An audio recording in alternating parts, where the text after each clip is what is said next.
haunting tales of dark Shivering.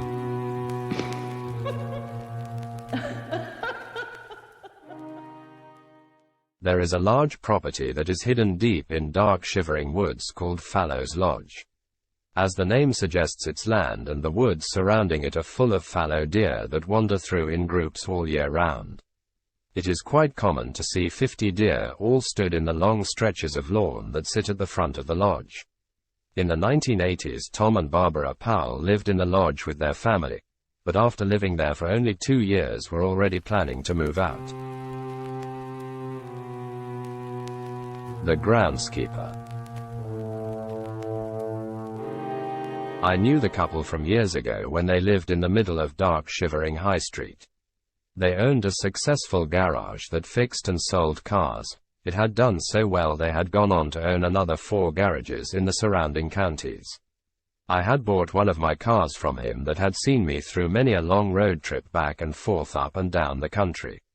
It was a Ford Sierra, and I still think fondly of that comfortable car to this day. I was surprised to see the for sale sign go up at their property, as I remembered when they moved there it had been their dream house. I assumed they were doing so well in business that they were upgrading again, but this couldn't have been further from the truth. We happened to both be invited to the Dark Shivering Inn's winter ball. And as I was a regular resident at the inn, and was staying there on the evening of the ball, I decided to make the most of a free evening with good food, good drink, and good company. I'd been at the bar chatting away for over an hour before I realized the couple were sat in comfortable seats in the bay window, and so I made my way over to them to exchange pleasantries. I could see as soon as I approached they both seemed a little less merry than I'd remembered them, and both of them looked quite exhausted. Still, they greeted me warmly and I went on to ask them about their house move. Both of them looked very worried, and just as I'd asked the question, Mrs. Barraclough from the Neighborhood Watch Committee bounded over and whisked Barbara away to meet some friends. Tom leaned in closer and said they had been having some problems up at the lodge.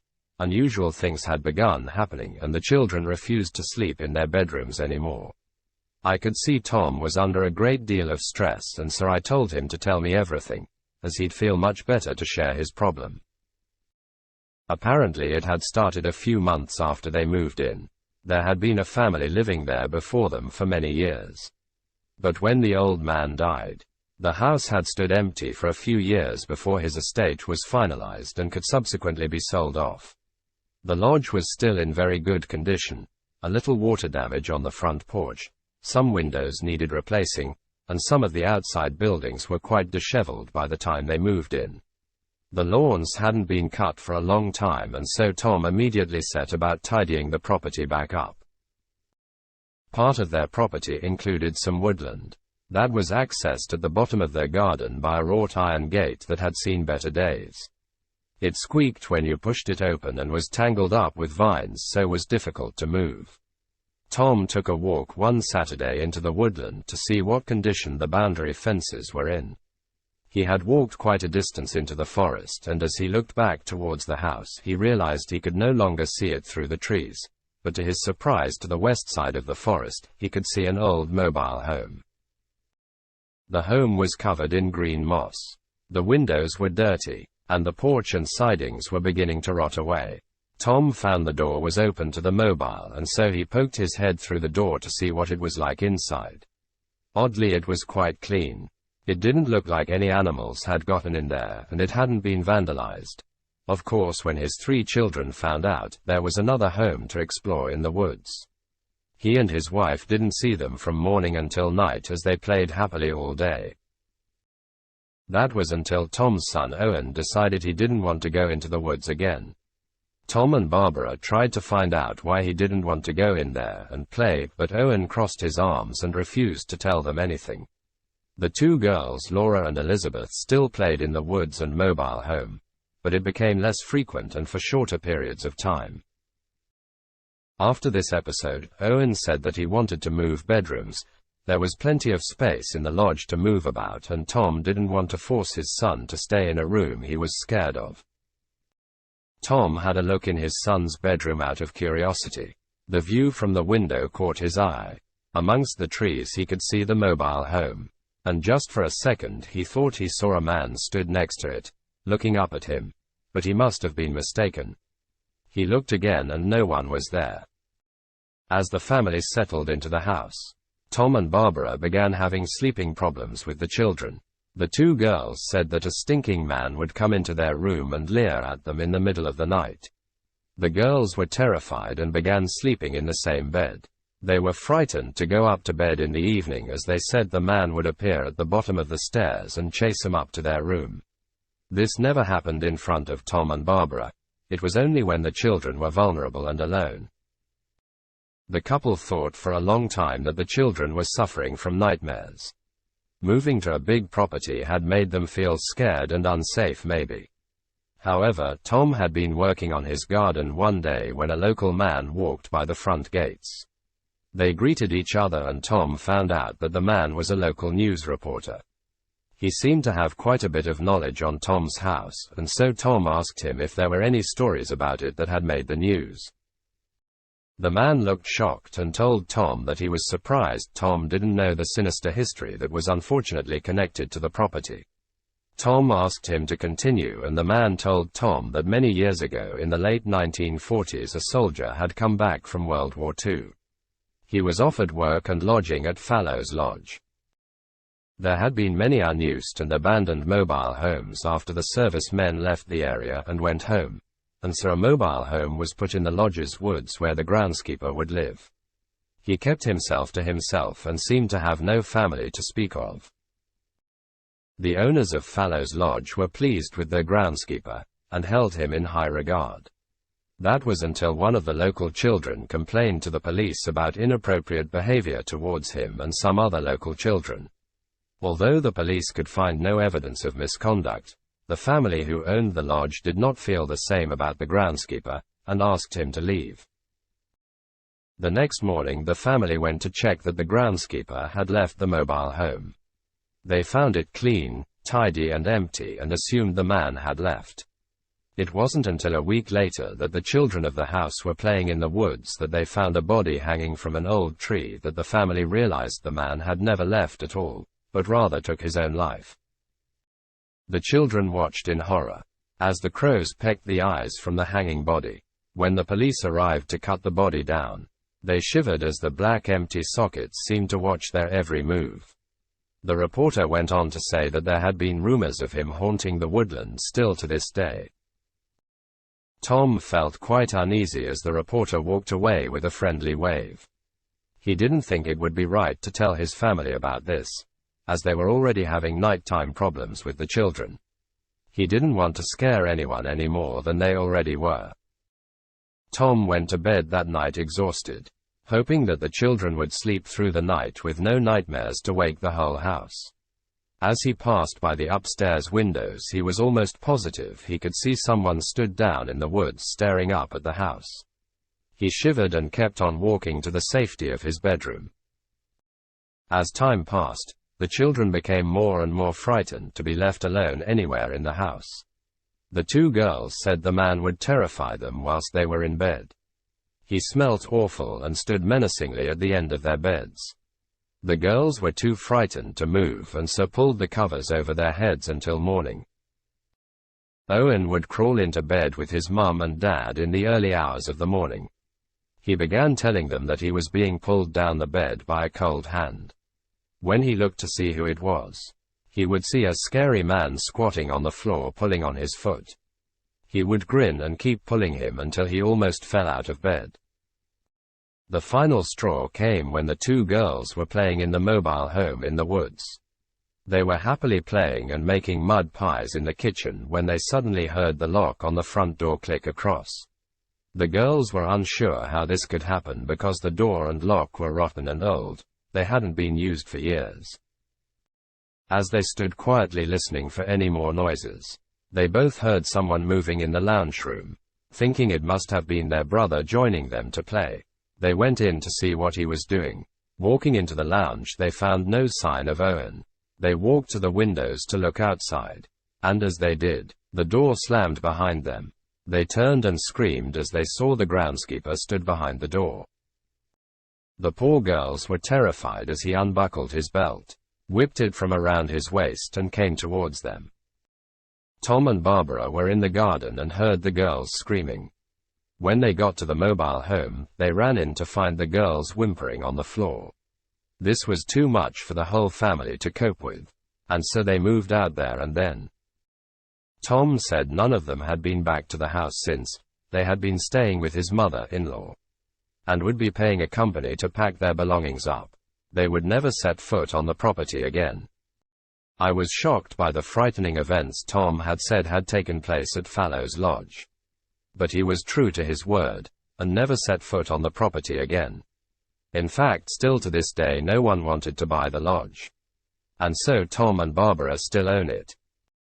It sits patiently waiting for its next owner. The mobile home is still hidden in the woodland. It is falling to pieces, but still strong enough to house the groundkeeper. The house on Victoria Street. Number 17 Victoria Street is said to be one of the most haunted houses you could ever live in. It is a council house and was put up in the 1920s. It's built from engineering bricks which have discolored over the years, adding to its character. It stands out on the street slightly as it looks more disheveled than the others. Its neighboring houses have all been taken good care of, but number 17 has never had an occupant long enough to give it a makeover or to tend to its large garden. I had first learned of number 17 when talking to Cindy Goldsmith about her own ghost story, and she said if I was interested that the current owner actually lives opposite the house and she would introduce me if I liked. I took her up on her offer one summer's afternoon and Cindy and I both headed over there for afternoon tea. The owner of the house turned out to be a Mrs. Trillo. She had lived in the village all her life, and it was actually her late husband who had bought number 17. Mrs. Trillo's own house was unique looking compared to the rest of the street, as it was an old white and black cottage with a bountiful garden covered in flowers. It was probably there a long time before any of the council houses went up. She told me that number 17 had been a bargain buy from the council as they could no longer house any families in it, as no one would stay there. Her husband had bought it with their son in mind, but before he settled down they would rent it out. It all sounded so easy until people began moving in.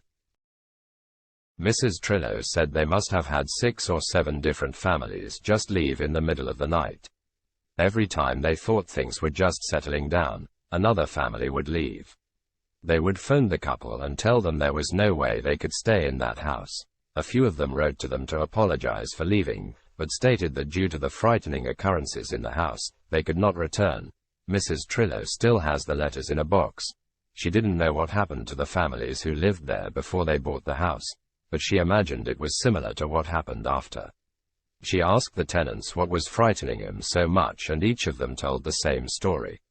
They would be in bed when the covers would be pulled off them. Things went missing only to reappear somewhere strange the following day. The families said that their children were suffering from nightmares, and everyone who lived there would hear strange mumbling noises as if someone was talking in the next room. A few people reported seeing the figure of a huge dark man stood in the hallway. This nasty presence was particularly frightening as he would not go away and was seen regularly by the residents. It seemed to know when the lady of the house would be home alone, and he chose to show himself when they were at their most vulnerable. It didn't look like the Trillos would make any money out of the house, and so it stood abandoned, waiting for their son to move in. When he did some years later, he moved in with his girlfriend at the time. Her name was Sandy. Sandy was a lovely girl, and she seemed to like to spend a lot of her time at the Trillos' house. It wasn't until later that they realized why she had been spending so much time with their. She was scared to be by herself in number 17. The dark figure in the hallway had started appearing every day, and she could not cope with the constant mumbling sound which was slowly driving her mad. It was a sad time for the family because they split up over the house, and it wasn't until Sandy left that my son soon started to notice strange goings-on. When they had lived together, he had assumed the reason he never had any bedding on him at night was because Sandy was stealing it all. Now, as he lay there on his own, feeling the cover slowly being pulled down the bed, he realized there was more to the house than he originally thought. Not being one to shy away from a problem, Mrs. Trillo's son called the local vicar in to bless the house, but all this did was make it worse. Her son had only lived there 6 months before he moved back in with his parents. Number 17 has been empty ever since. If people want to rent it they can, but people don't stay. The house is too poisonous for the living. After hearing Mrs. Trillo's story, both Cindy and I shivered. But with the cheek of the devil on my side, I decided to ask her if I could have a look around number 17. She had no problem with this, and so I dragged a none too keen Cindy over the road to have a nosy around.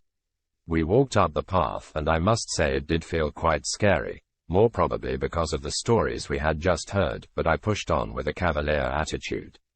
Inside, the house smelled damp and the decoration was rather dated, with an immensely patterned carpet throughout.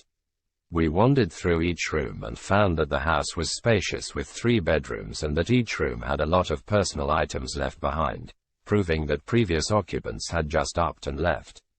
After a good walk around, we decided not to outstay our welcome, and so we went back outside ready to make our way over the road with the keys.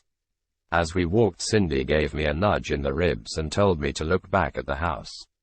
In doing so, I could see that a large black figure was watching us leave. We picked up our pace immediately and rushed so fast out onto the road we nearly got knocked down in the process. We told Mrs. Trillo about what we had just seen, and much to our surprise she laughed heartily as she said she already knew, as she'd seen him stood there when we first went in. That was enough ghost hunting for me that day. Just the thought of number 17 gives me shivers even now. I wonder if anyone will ever be brave enough to move into the haunted house on Victoria Street.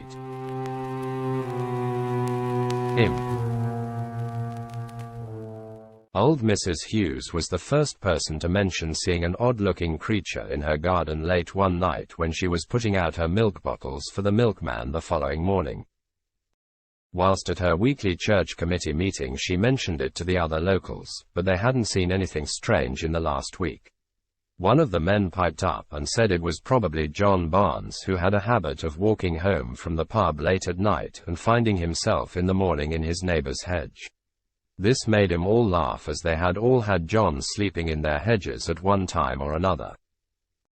Old Mrs. Hughes wasn't convinced, however. She said for all intents and purposes it looked like a gremlin. No one thought much about what Mrs. Hughes had seen. They just thought it was probably a cat that had scared her.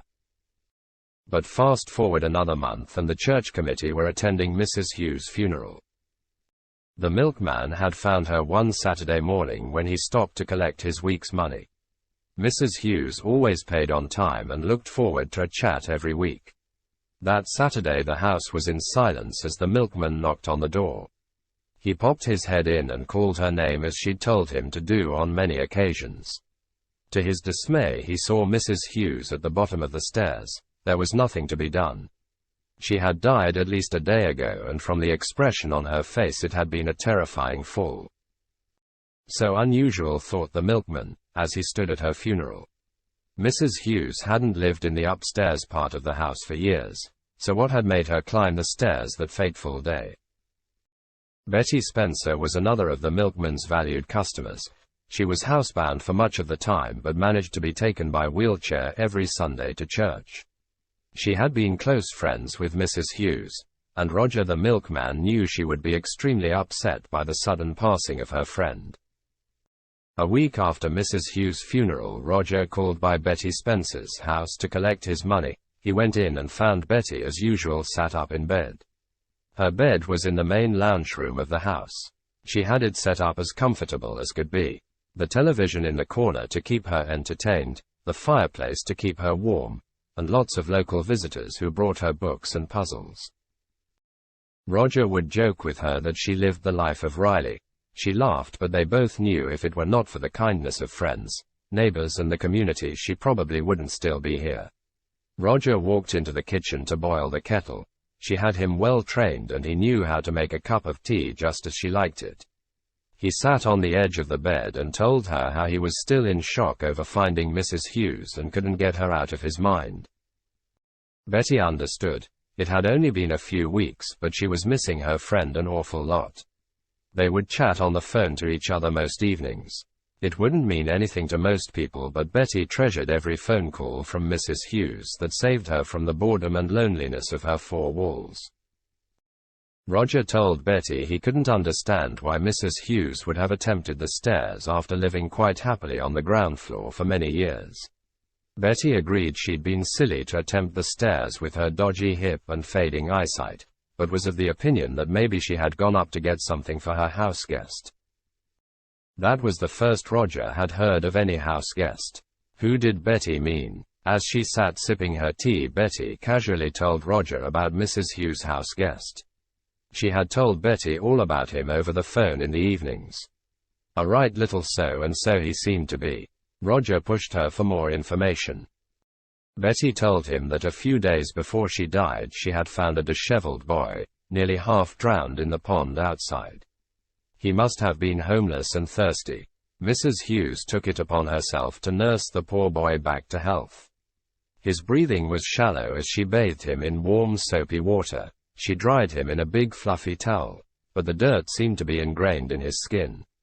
He looked no cleaner than before the bath. Roger was shocked to hear this. He had seen no visitor, and Mrs. Hughes had made no mention of him. Betty went on to say that Mrs. Hughes had found some old clothes from her late husband and dressed the unusual boy in those. The boy didn't speak but rather made grunts and growls. Mrs. Hughes had told Betty he looked perfectly horrified when she tucked him up in blankets on the sofa for the night. He obviously wasn't used to any home comforts, she said. Mrs. Hughes had planned on calling the local authorities after struggling to communicate with the boy. She had done all she could for him, and to be honest, it didn't seem like he wanted to be there very much. He glared at her constantly whilst she knitted him a jumper. He would kick all his bedtime blankets off himself, and prefer to lie in a ball shape like a dog on the hard floor. To top it off, he certainly was not happy about wearing clothes of any description. Mrs. Hughes couldn't even keep his pants on. The last Betty had heard from Mrs. Hughes was a phone call on Sunday night. She was quite annoyed as she said the boy seemed to have invited friends to her house.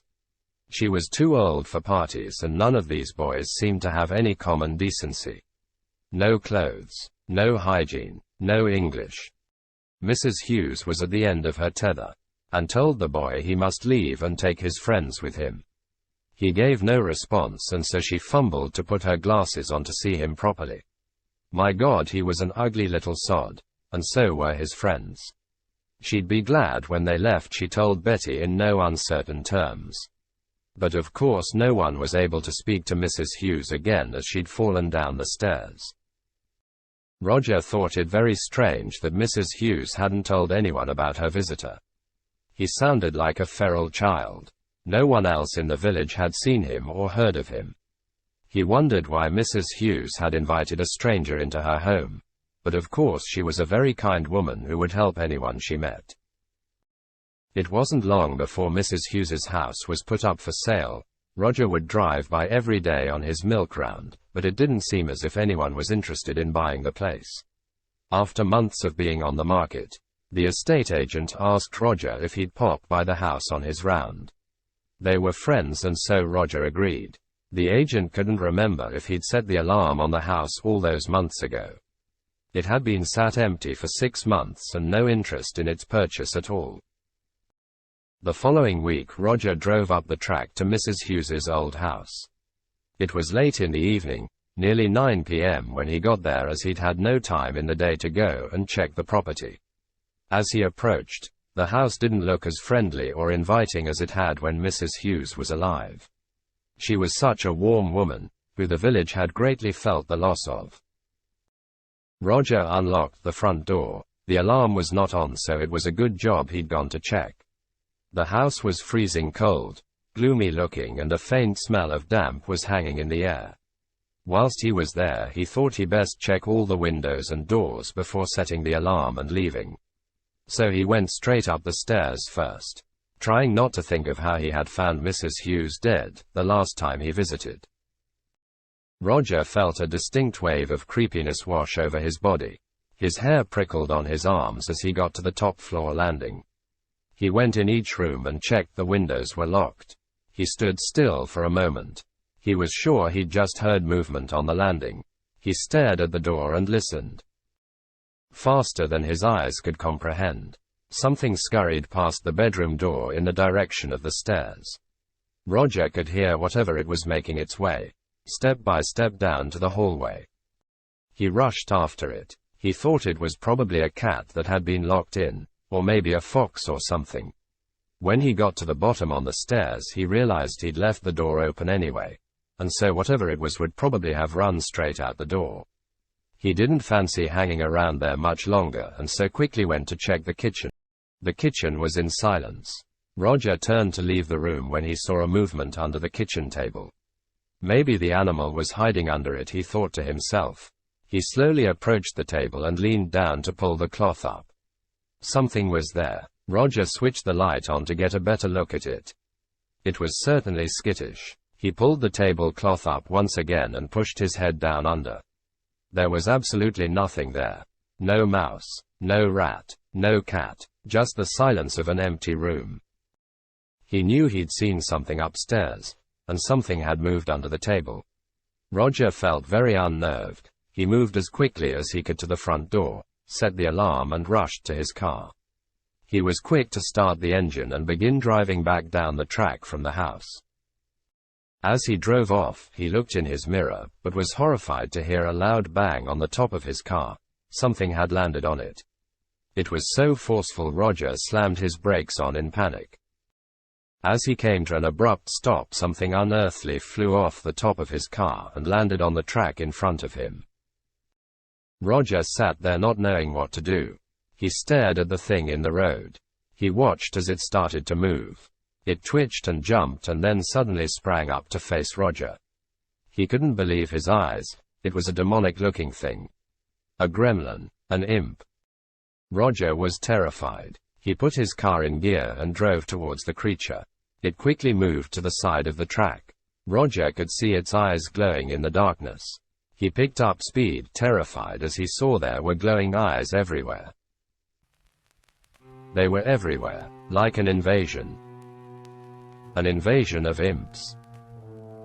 Roger the milkman sold up his business and property and moved abroad to Spain. Mrs. Hughes' house never sold, and burned down after standing empty for 3 years.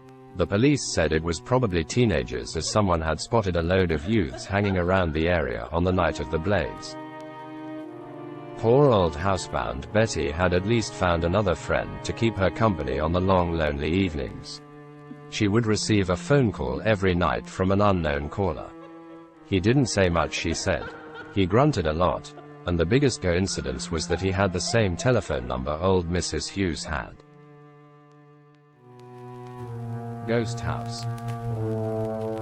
The house on Watery Lane had a disturbing history behind it. It had been built in 1885 using local stone.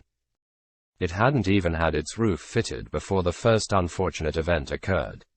Its owner and builder Peter Albright had somehow fallen down the stone cellar steps, leaving him dead, only to be found by his wife Mrs. Albright later that night. Mrs. Albright continued on with building the house and even farmed the land as best she could. She had 4 sons to feed and clothe. Being a widow meant she relied on them to pull their weight too. Rumors had already begun about the ghost of Mr. Albright being seen on the property, enjoying the house and land that he was never able to whilst he was alive. Although Mrs. Albright lived there until her death in 1945. She endured the heartbreak of losing all 4 sons as she grew old and frail alone. One boy had hung himself in the cellar of the house, 2 sons were killed in the war, and she nursed her last treasured son on his deathbed when his body was ravaged by disease. In her final days, the house and land had become run down and unmanageable. Everything was overgrown and the house was in need of some repair. With no family left to benefit from the house, it stood abandoned and empty. By the 1970s, the house was doing surprisingly well. It still had its roof on, the windows were not broken, and no vandals had ruined its original features. Back in the 1970s, it would have taken a bus ride to get to Watery Lane from anywhere. Then a mile trek up the lane to find locked gates. No one back then could be bothered with that. They were too busy trying to earn ends meet. It was the 1980s that saw the stories of Watery Farm being told in the local pub, and so this attracted teenagers to investigate the house at night and dare each other to spend time in the house alone. Although the teenagers had climbed through the outside cellar door, which was heavily rotted, no further damage was done to the property. In 1983, Barry and his friends had decided in the school holidays to spend the night in the house. They'd heard stories of other teenagers seeing ghosts there, and so Barry and his friends wanted to go and see for themselves.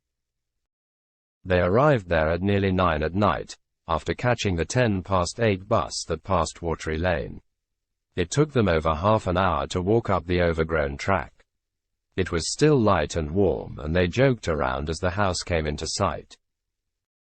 It was a lot bigger than they had imagined, but just as the other kids had told them, they easily entered the house by the rotting cellar door. The air smelled damp and musty, and the cellar was cold compared to the air outside. The friends were all still gung-ho about seeing a ghost inside the house. That was until a loud bang was heard from upstairs, and suddenly Barry found himself alone as his mates had scarpered out the cellar door. So much for being brave, thought Barry. He wasn't going anywhere. Staying the night here meant he didn't have to do any chores for a whole month too, because his brother would be doing them.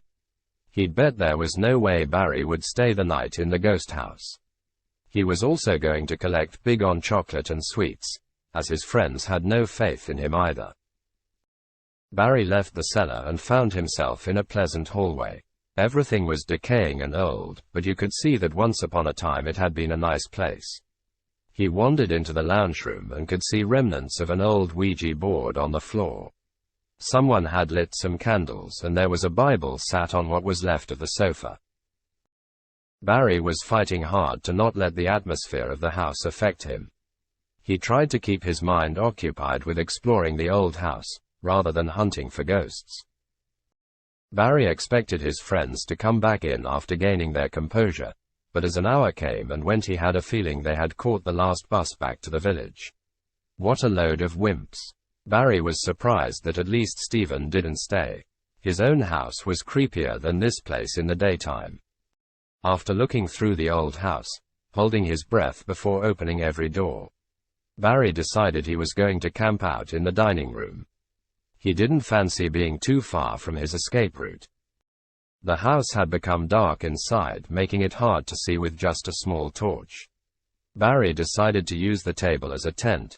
He grabbed a blanket from one of the upstairs bedrooms and tied it to each leg. He felt much safer inside his makeshift tent for some reason. As he settled inside the tent, he took some food out of his backpack and a comic.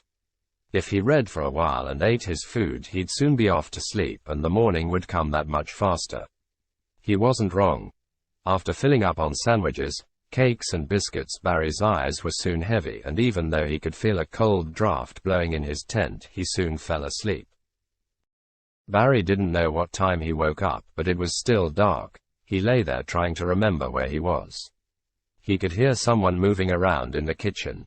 It sounded like someone doing their chores, moving cups, stirring their tea even. It took Barry a while to realize it wasn't his mum downstairs in their kitchen making these familiar sounds. Suddenly Barry was very awake and alert. He sat there listening, not daring to breathe. Who could be out there? Was it his friends come back to find him? A tramp looking for shelter? His mind raced with ideas as he sat, not daring to move. He'd have to peek through the blanket and see what predicament he'd gotten himself in. He moved as slowly as he could in case someone heard him, and he made the tiniest of slits in the blanket to see out. He pushed his eye up to the slit, but as soon as he could see the room, silence surrounded him. His hairs began to rise on his body, and he waited to see when someone was going to move in the room again. He felt like he'd stared through that slit for an hour before feeling safe enough to breathe properly again. He closed the slit and lay back. As he did so, he was sure he could hear the faint noises begin again. He sat there unsure what to do. A freezing cold draft blew past his foot. To his horror, he looked down and saw that his foot was outside of the tent. He was just about to move it back in, when he heard a man's voice growl and a large, cold hand grab onto his foot. Barry screamed. He jumped up from his tent, kicking the hand off him and crashing the table behind him upside down. He looked for his escape route and could see there was no one in the room with him. He wasn't hanging around to meet anyone. He carried on screaming and ran towards the cellar door. Terrified to be in the house and terrified to go to the cellar, he was driven on by sheer panic. The only way out was the cellar, and so he had to go down there. In seconds he was rushing towards the steps, only to see the image of an angry man at the bottom of them. The man looked at Barry and raised his hand. He began gesturing for Barry to go towards him, but Barry was terrified. He sprinted back into the house and headed upstairs as far from the dining room and cellar as possible. As he flew up the stairs to the first floor, he could hear loud bootfalls behind him. He daren't look. He didn't want to see that old man's face again as long as he lived. He ran straight into the first bedroom he came to, and rolled quickly under the bed. The old bedding was rotten and hung down either side of the bed, giving him some extra cover from whoever or whatever entered the room. He lay there as still as he could, listening to the footsteps coming ever closer to the room. He watched, shaking, as he saw the old man enter the room slowly and walk towards the bed as if searching for him. Barry could just see the old man's legs and boots moving around the room until he finally stopped at the side of the bed. Barry knew the old man was going to look under the bed. And he was terrified. He closed his eyes and waited for the inevitable. He started whimpering quietly to himself until he finally opened his eyes. And to his horror, the old man was next to him under the bed. Barry's eyes watered with fear and the old man growled at him. "Got you." It was all too much for Barry. He screamed as loud as he could and shot out from under the bed, heading straight for the cellar once more. He sped down the stairs to see the old man at the bottom step once again, but this time Barry closed his eyes and ran straight through him. His body froze up, his hairs stood on end, but he kept running towards the outside door. When he made it into the overgrown garden, Barry didn't stop running. He ran, and ran without looking back. At the bottom of Watery Lane he saw his friends, all stood around the tent they'd brought with them. They started shouting his name, and told him to stop, but there was no way Barry was stopping. He ran all the way home. Barry won his bet to stay in the ghost house overnight, but it was far from a joyful win. Barry moved away from the area in the late 1990s, and that would have been the end of his story. Until the house sold in 2018. Barry moved back to the area in the same year. And who was the new owner of the house? Barry, of course. Dark Shivering has lots more stories to give up, and I'm always collecting them for future books. Join me next time for more haunting tales of Dark Shivering. Don't forget to click like and subscribe so you never miss another ghostly episode.